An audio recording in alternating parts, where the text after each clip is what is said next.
Je m'appelle Sébastien Laurier et je suis l'auteur de Doléances 404 Not Found.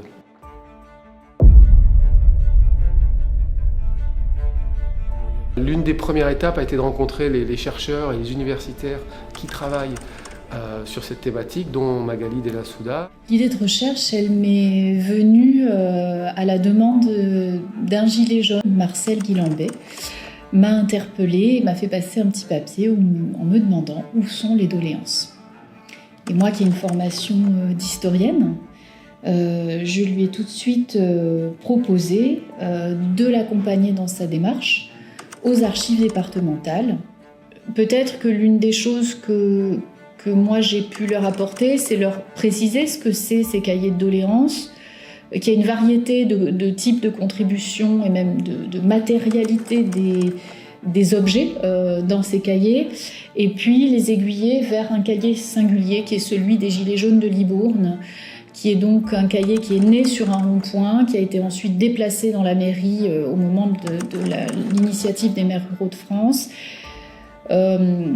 et puis qui surtout va ensuite être repris et intégré dans les archives des cahiers de doléances du grand débat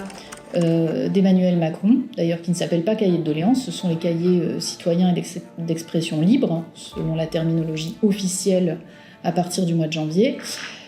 Et pour moi, ce cahier, il a une richesse exceptionnelle parce que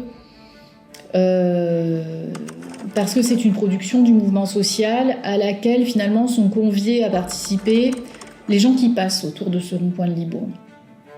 Donc pas forcément des gilets jaunes, mais des personnes souvent en sympathie avec le mouvement, à quelques exceptions près. Et c'est un cahier qui a été tenu notamment par 2 femmes qui s'attelaient sur le rond-point à recueillir cette parole citoyenne. Et par conséquent, je trouve qu'il a une richesse qui est assez inestimable, parce que ce sont des voix qu'on n'entend jamais. C'est aussi ce peuple des personnes empêchées de travailler parce qu'elles sont trop vieilles, et ça, c'est la chance d'avoir un système de retraite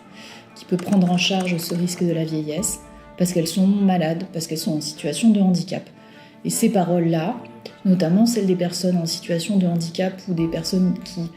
prennent en charge leurs proches dépendants, on ne les entend jamais dans les mouvements sociaux habituels et on ne les entend jamais dans les prises de parole médiatiques, politiques.